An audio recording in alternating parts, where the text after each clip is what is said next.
although we've seen a lot of protests happening in Australia, and we have um, a large segment of Australians not going along with, let's say, overall globalism. But um, it is disappointing from what I can see, where, for example, the last federal election, after 2 to 3 years of such a draconian treatment by their own government, both federally, Totalitarian.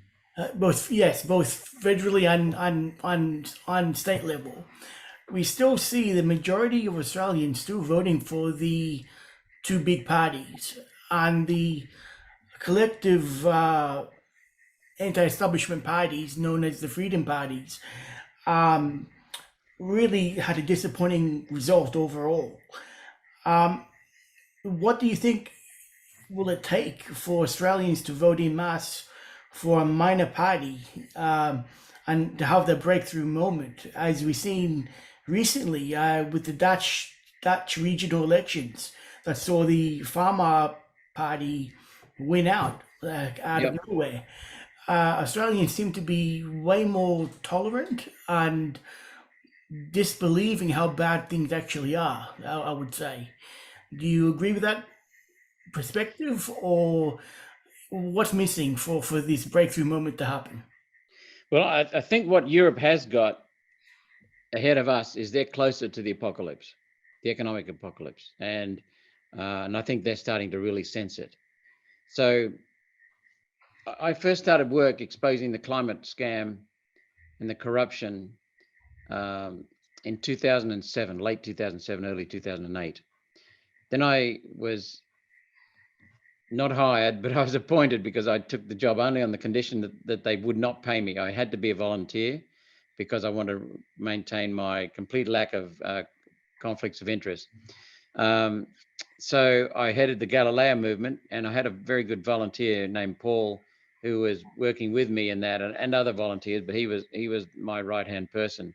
And he said to me, he was working very hard despite having a young family, as was I, in trying to end this climate scam. And we had very, very strong material. But Paul said to me one day, didn't stop him working, and he kept going after this, but he said to me, it's not going to happen until people can feel the pain. What we're seeing in this country is the pain starting to get worse economically. It's getting really hard on the poor people and on middle class families. And so people are starting to wake up. The other thing that we've had, Daniel, is that COVID woke a lot of people up, or rather the government's mismanagement and the totalitarian fraudulent practices of both state Labor and Liberal and federal Liberal governments working in collusion revealed a lot of question marks to people, and they saw what was going on. And that has opened their eyes to the globalist push, which has been destroying our country since 1944, and under the UN and the World Economic Forum since 2018. And so we've got a lot of people now looking at climate and saying, hang on, that's got all the hallmarks of the control freaks from COVID, and the hallmarks of the international influence from the United Nations. So people are waking up. But I think what happened in the 2022 federal election, Daniel, is that the Greens pushed policies about the rainbow unicorns down in the garden, and what a lovely life we can have. Just give us integrity. And the Teals the same. People didn't vote against Liberal and go to Labor. They voted against Liberal and went to the Teals. So there was a hell of a backlash against both Labor and Liberal. We now have a Labor government. This answer is going to take some time. We have a Labor government with less than 33% of the vote. We have a Liberal, in the Senate, we have a Labor, Senate, Pocock coalition. They pretend to be different, but they scratch each other's back.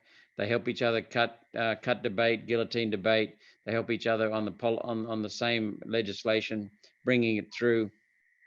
And all three of them are destroying the country, but they work together very, very closely.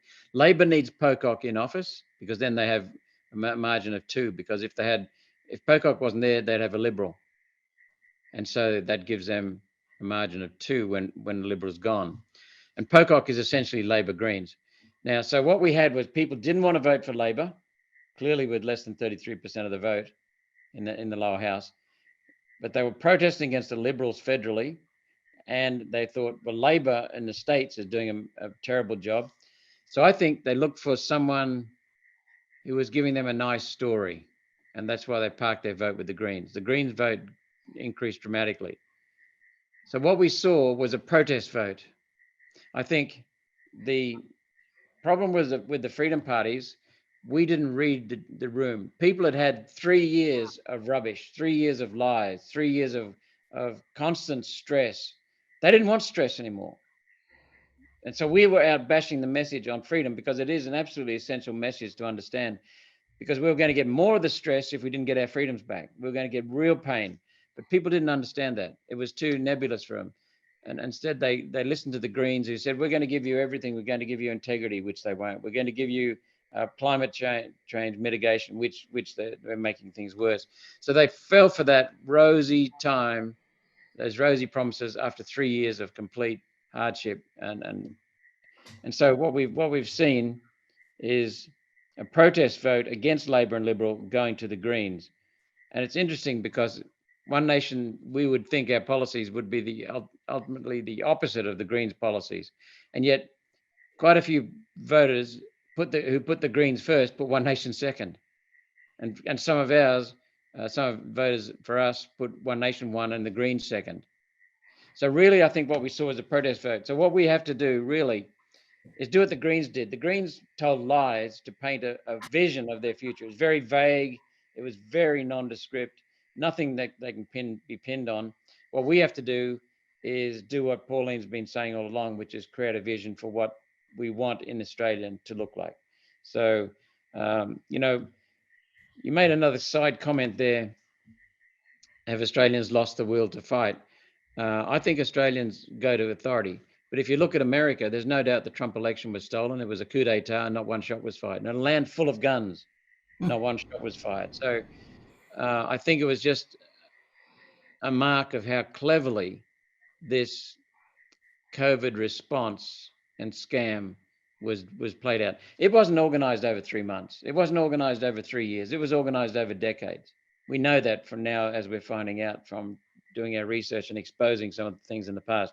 So the US had a coup d'etat under Trump that was used to unseat him. We have increased globalism in this country, and people haven't seen that yet. Well, what we're starting to see is the 5% of Australians who knew about the United Nations and the World Economic Forum, that's now increased to about 15%. But we need to get it to about 30%. And we've got to focus on a vision of what Australia was like without the globalists and what's in it for people and how we can get there. So we just have to get back to basics.